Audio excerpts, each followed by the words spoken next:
Obulapuram mining కేసులో CBI court సంచలన తీర్పిచ్చింది.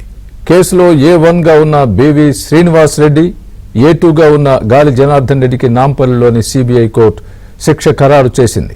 ఇదే కేసులో సబితా ఇంద్రారెడ్డిని నిర్దోషిగా కూడా సిబిఐ కోర్టు తేల్చింది. ఇదే అంశానికి సంబంధించి మా క్రైమ్ కరెస్పాండెంట్ ప్రవీణ్ అడిగి మరింత సమాచారం తెలుసుకునే ప్రయత్నం చేద్దాం. ప్రవీణ్, చెప్పండి, ప్రస్తుతం సిబిఐ కోర్టు శిక్షలు ఖరారు చేస్తున్నట్టుగా తెలుస్తోంది. ఈ మొత్తం దీనికి సంబంధించి పూర్తి అప్డేట్ ఇవ్వండి. శిక్షలు ఏ విధంగా ఖరారు చేశారు, ఎవరెవరికి ఖరారు చేశారు, పూర్తి అప్డేట్ ఇవ్వండి. ఉమ్మడి ఆంధ్రప్రదేశ్లో సంచలనం సృష్టించినటువంటి అనంతపురం జిల్లా ఓబులాపురం మైనింగ్ కేసుకు సంబంధించి ఈరోజు సిబిఐ కోర్టు సంచలనమైనటువంటి తీర్పును వెల్లడించింది. 5 మంది నిందితుల్ని ఇప్పటికే వాళ్ళని దోషులుగా తేల్చడం జరిగింది. వాళ్ళకి శిక్షలు కూడా ఖరారు చేసినటువంటి పరిస్థితి. A1 శ్రీనివాస్ రెడ్డితో పాటు ఈ కేసులో కీలక నిందితుడిగా ఉన్నటువంటి A2 మాజీ మంత్రి గాలి జనార్దన్ రెడ్డి కూడా 7 సంవత్సరాల పాటు శిక్ష ఖరారు చేసినటువంటి పరిస్థితి కనపడుతుంది. ఇక ఈ కేసులో ఇద్దరు నిందితులుగా ఉన్నటువంటి మాజీ మంత్రి సబితా ఇంద్రారెడ్డి కావచ్చు, మరోవైపు IAS అధికారి కృపానంద్, వీరిద్దరిని కూడా నిర్దోషిగా ప్రకటిస్తూ సిబిఐ కోర్టు కీలకమైనటువంటి తీర్పును కూడా వెల్లడించినటువంటి పరిస్థితి అయితే కనపడుతుంది. ఈ కేసులో మనం చూసాం, దాదాపు 14 ఏళ్ల పాటు సుదీర్ఘంగా విచారించిన తర్వాత దాదాపు 4 ఛార్జ్ షీట్లను ఇప్పటికే సిబిఐ కోర్టు ముందు సిబిఐ అధికారులు ప్రొడ్యూస్ చేయడం జరిగింది. 14 ఏళ్ల పాటు సుదీర్ఘ విచారణ అనంతరం ఈ రోజు అయితే మాత్రం సిబిఐ కోర్టు ఒక కీలకమైనటువంటి తీర్పును కూడా వెల్లడించినటువంటి పరిస్థితి కనపడుతుంది. ఇద్దరికి A1, A2గా ఉన్నటువంటి ఇద్దరికి కూడా 7 ఏళ్ల పాటు శిక్షలు కూడా ఖరారు చేసినటువంటి పరిస్థితి కనపడుతుంది. మరోవైపు ఈ కేసులో మరొక కీలకమైనటువంటి అంశం ఏంటంటే A8గా ఉన్నటువంటి కృపానందం, A9గా ఉన్నటువంటి సబితా ఇంద్రారెడ్డి, వారిద్దరిని కూడా నిర్దోషిగా ప్రకటిస్తూ కూడా సిబిఐ కోర్టు నిర్ణయం తీసుకుందని చెప్పాలి. ఇక శిక్ష ఖరారైనటువంటి నిందితులు ఒకసారి గమనించినట్లయితే ఈ కేసులో A1గా ఉన్నటువంటి బివి శ్రీనివాస్ రెడ్డి, A2గా ఉన్నటువంటి గాలి జనార్దన్ రెడ్డి, మరోవైపు A3గా ఉన్నటువంటి విడి రాజగోపాల్, A4గా Obulapuram mining company private limited company కూడా ఇందులో నిందితులుగా చేర్చడం జరిగింది. వాళ్ళని దోషులుగా ప్రకటించడం జరిగింది. మరోవైపు ఈ కేసులో A7గా ఉన్నటువంటి అలీఖాన్ కూడా శిక్ష ఖరారు చేస్తూ కొద్ది నిమిషాల క్రితమే సిబిఐ కోర్టు తన తీర్పును కూడా వెల్లడించినటువంటి పరిస్థితి కనపడుతుంది. ఇక మిగిలినటువంటి నిందితులకి శిక్ష ఎంత అనేది మాత్రం మరి కాసేపట్లో ఒక క్లారిటీ వచ్చేటువంటి అవకాశం అయితే కనపడుతుంది. మరోవైపు ఈ కేసులో ఇప్పటి వరకు సిబిఐ పెట్టినటువంటి సెక్షన్స్ మనం గమనించినట్లయితే IPC 120B రెడ్ విత్ 420, 409, 468తో పాటు 471 కూడా ఇప్పటికే సిబిఐ అధికారులు వారిపైన కేసులు కూడా పెట్టినటువంటి సందర్భం కూడా కనపడుతుంది. మరోవైపు అవినీతి నిరోధక చట్టం సెక్షన్ 13(2) ప్రకారం వీళ్ళకి కూడా శిక్షలు ఖరారైనటువంటి పరిస్థితి ఉంది.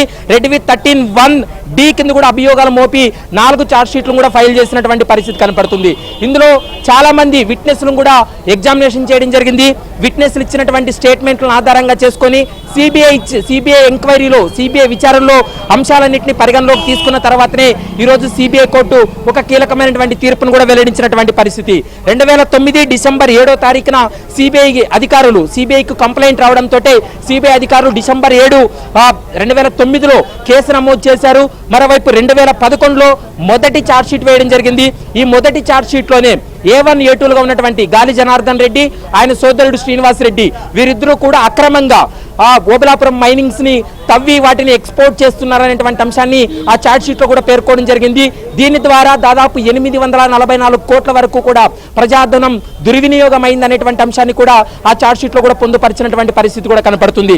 ఇందులో మరొక కీలకమైనటువంటి అంశం ఏంటంటే దాదాపు ఈ కేసులోనే 219 మంది సాక్షులను న్యాయస్థానం ముందు ప్రొడ్యూస్ చేసి వారి యొక్క స్టేట్మెంట్ రికార్డ్ చేయడం జరిగింది. వాళ్ళు ఇచ్చినటువంటి స్టేట్మెంట్ల ఆధారంగా చేసుకుని ఈ కేసులో చాలా అంశాలు కూడా వెలుగులోకి వచ్చినటువంటి పరిస్థితి కూడా మనం చూసాం. మరోవైపు డాక్యుమెంట్ ఎవిడెన్స్ కింద కూడా న్యాయస్థానం ముందు ప్రొడ్యూస్ చేశారు. డాక్యుమెంట్స్ ఎవిడెన్స్ లో దాదాపు 3337 పేజీ రకాల డాక్యుమెంట్లను న్యాయస్థానం ముందు కూడా పెట్టడం జరిగింది. ఇటు సాక్షుల యొక్క స్టేట్మెంట్లు, మరోవైపు డాక్యుమెంట్లన్నింటినీ కూడా వెరిఫై చేసిన తర్వాత న్యాయస్థానం అయితే మాత్రం ఈరోజు కీలక నిర్ణయం తీసుకోవడం జరిగింది. అప్పటికి ప్రభుత్వంలో గనుల శాఖ మంత్రిగా ఉన్నటువంటి సబితా ఇంద్రారెడ్డి మాత్రమే ఇప్పటి వరకు ఈ కేసులో అరెస్ట్ కాలేదు. ఈ కేసులో ఉన్నటువంటి నిందితులందరూ కూడా అరెస్ట్ కావడం జరిగింది. వారందరూ కూడా జైలుకి వెళ్లారు. కానీ ఈ కేసులో ఆమె డిశ్చార్జ్ పిటిషన్ గతంలో వేసినప్పటికీ కూడా ఈమె పాత్ర కీలకంగా ఉందంటూ కూడా డిశ్చార్జ్ పిటిషన్ గతంలో కొట్టివేసినటువంటి సందర్భం ఉంది. అనంతరం ఈ రోజు జరిగినటువంటి జడ్జిమెంట్ లో మనం చూసినట్లయితే ఇప్పటికే సబితా ఇంద్రారెడ్డి పాత్ర కావచ్చు, కృపానంద పాత్ర లేదు, వారికి వ్యతిరేకంగా ఎలాంటి ఆధారాలు లేవు కాబట్టి వారిని నిర్దోషులుగా ప్రకటిస్తున్నట్లు న్యాయస్థానం కూడా కొద్ది నిమిషాల క్రితమే వారికి కొంత ఊరటనైతే నిచ్చిందని చెప్పాలి. మరోవైపు ఇందులో దాదాపు 884.13 అంటే దాదాపు 885 కోట్ల రూపాయల వరకు ప్రజాధనం దుర్వినియోగమైందనేటువంటి అంశాన్ని న్యాయస్థానం దృష్టికి తీసుకురావడం జరిగింది. 4 ఛార్జ్ షీట్లలో కూడా ఈ అంశాన్ని పొందుపరచడం జరిగింది. అంటే అక్రమంగా వీటన్నిటిని కూడా తవ్వకాలు చేసి ఎక్స్పోర్ట్ చేశారు. దీనివల్ల వందల కోట్ల రూపాయలు కూడా గార్నెట్ జనార్దన్ రెడ్డి, దాంతోపాటు ఆయన సోదరుడు, కంపెనీ వీరు కూడా లబ్ధి పొందారనేటువంటి అంశాన్ని కూడా ప్రస్తుతం తన ఛార్జ్ షీట్లో కూడా స్పష్టంగా పేర్కొన్నటువంటి అంశం. కాబట్టి దాదాపు 14 ఏళ్ల పాటు సుదీర్ఘ విచారణ అనంతరం ఈరోజు అయితే మాత్రం ఒక సంచలనమైనటువంటి తీర్పును వెల్లడించిందని చెప్పాలి. తీర్పు వెల్లడించేటువంటి సమయంలో గాలి జనార్దన్ రెడ్డి స్వయంగా న్యాయస్థానానికి కొన్ని అంశాలు కూడా చెప్పడం జరిగింది. తాను ప్రజాసేవలో ఉన్నాను, ఒక ప్రజాప్రతినిధిగా ఉన్నాను కాబట్టి తన యొక్క సేవ, మరోవైపు ప్రజాప్రతినిధిగా ఉన్నాను కాబట్టి వీటిని పరిగణలోకి తీసుకొని తనకు శిక్ష ఖరారు చేసే సమయంలో శిక్షను తగ్గించాలంటూ కూడా న్యాయస్థానం ముందు వేడుకున్నప్పటికీ కూడా న్యాయస్థానం అయితే మాత్రం గాలి జనార్దన్ రెడ్డి యొక్క అభ్యర్థన అయితే మాత్రం తిరస్కరించింది. దీంతో A1, A2లో ఈ కేసులో కీలకంగా ఉన్నారు. వీరిద్దరి యొక్క పాత్ర చాలా కీలకంగా ఉంది.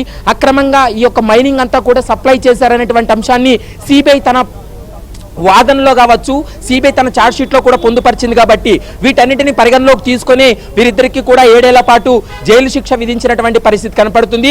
కానీ ఇందులో ఒక క్లారిటీ రావాల్సినటువంటి అంశం ఉంది. మరికొద్దిసేపట్లో క్లారిటీ వస్తుంది. ఎందుకంటే ఇప్పుడు న్యాయస్థానం ముందు వాళ్ళు హాజరైన తర్వాత శిక్ష ఖరారు అయింది కాబట్టి నేరుగా చెంచల్గూడ జైలుకి కానీ చర్లపల్లి జైలుకి కానీ తరలిస్తారా, లేకపోతే వీళ్ళు అప్పీల్కి వెళ్ళడానికి అవకాశం ఇస్తుందా అప్పటి వరకు అనేది మాత్రం మరికొద్దిసేపట్లో క్లారిటీ వచ్చేటువంటి అవకాశం ఉంటుంది. మొత్తం 9 మంది పైన ఈ కేసులో అభియోగాలు మోపినప్పటికీ కూడా 5 మంది పైన ఈరోజు శిక్షలు ఖరారు చేయడం జరిగింది. ఇద్దరినైతే మాత్రం నిర్దోషులుగా ప్రకటించారు. ఈ కేసు విచారణ దశలోనే ఒక వ్యక్తి చనిపోవడం జరిగింది. ఈ కేసులో అరెస్ట్ అయ్యి జ్యుడిషియల్ రిమాండ్కి వెళ్ళినటువంటి శ్రీలక్ష్మి ఐఏఎస్ ఆమె పేరు కూడా ఈ నిందితుల యొక్క జాబితాలో పెట్టారు. కానీ ఆమె డిశ్చార్జ్ పిటిషన్ తెలంగాణ హైకోర్టులో వేయడం, డిశ్చార్జ్ పిటిషన్ పైన సుదీర్ఘంగా వాదనలు జరిగిన తర్వాత శ్రీలక్ష్మికి ఆమె యొక్క డిశ్చార్జ్ పిటిషన్ పరిగణలోకి తీసుకొని ఆమె కేసును కూడా డిస్మిస్ చేయడం జరిగింది. ఆమె కేసును కొట్టివేస్తూ కూడా కీలక నిర్ణయం తీసుకుంది. కాబట్టి మొత్తం 5 మంది నిందితులకి కూడా ఈ రోజు అయితే మాత్రం శిక్ష ఖరారు చేసిందనేది మనకు స్పష్టంగా అర్థమవుతుంది. Swami right Praveen, thanks for the update.